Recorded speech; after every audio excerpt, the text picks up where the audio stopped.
Every single day, you are at war with a version of yourself that wants to see you fail. You don't see him, but you feel him.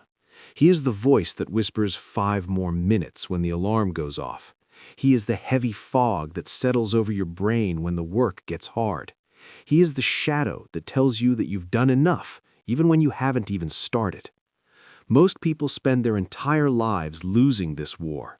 They are passengers in their own minds, drifting through a sea of distractions, never realizing that the greatest power they possess is being stolen from them, second by second, click by click. In a small, quiet village tucked away in the shadows of the high mountains, there lived a young man named Elias. Elias was a woodcarver, but he was a man of half-finished dreams. His workshop was filled with ghosts, pieces of cedar and oak that had been started with passion but left to gather dust. There were chairs with only 3 legs, statues with no faces, and intricate boxes with lids that didn't fit. Elias had talent, but he had no center. His mind was like a dry leaf in a windstorm, blown about by every passing thought, every distant sound, and every fleeting impulse. He wanted to be a master, but he couldn't even master the next 10 minutes of his life. One day, word reached the village that the great architect was passing through. This was a man whose structures were legendary, built with a precision that seemed almost divine. Elias sought him out, desperate for the secret. He found the old man sitting by a stream, watching the water. Elias begged him for a lesson on how to build greatness. The old man looked at Elias, his eyes like polished stone, and said nothing. He simply handed Elias a small empty glass bowl and a heavy leather pouch filled with tiny, jagged black stones. The task was simple, or so it seemed. Elias was told to carry the bowl to the top of the nearby peak, but there was a condition. Every time Elias's mind wandered, every time he thought about his hunger, every time he looked at a bird in the sky, every time he wondered how much further it was, he had to drop 1 black stone into the bowl. If the bowl became full before he reached the summit, he would have to turn back and start over the next day. Elias laughed. He thought it would be easy. He began his climb under the morning sun. For the first few minutes he was determined. He focused on his breath. But then he heard the rustle of a deer in the brush. His head turned. Drop. A stone hit the glass with a sharp metallic ring. He shook it off and kept walking. Then he wondered if he had left the stove on in his workshop. Drop. Another stone. He began to feel a bead of sweat drip down his forehead. He wondered how much longer the sun would be this hot. Drop. By the time Elias was halfway up the mountain, the bowl was heavy. By the time he could see the summit, the bowl was overflowing with jagged black stones. He had failed. He returned to the architect, angry and exhausted. He complained that the task was impossible.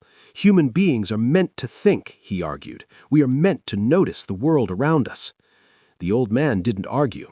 He simply emptied the bowl and said, "The stones are not your thoughts. The stones are the weight of your divided soul. Every time you leave the present moment, you leave your power behind. Try again." For 7 days Elias climbed, and for 7 days he returned with a full bowl. He began to realize how truly fractured his mind was. He saw that he wasn't living his life, he was reacting to it. He was a slave to his environment. He realized that the reason his workshop was full of unfinished work wasn't because he lacked time, but because he lacked the discipline to stay in the room when the silence became uncomfortable. On the 8th day, something changed. Elias didn't look at the summit. He didn't look at the trees. He didn't even look at the bowl. He looked at the very next step. He treated that single step as if it were the only thing that existed in the entire universe.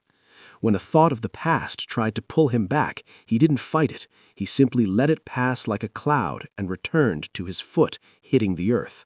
When the pain in his leg screamed for him to stop, he didn't engage with the pain. He became the observer of the pain. Slowly, the world began to fall away. The sounds of the forest faded into a low hum. The heat of the sun became just a sensation, no different than the wind. He was no longer a man climbing a mountain. He was the climb itself. For the first time in his life, the noise in his head stopped. There was only a cold, sharp, and terrifyingly beautiful clarity.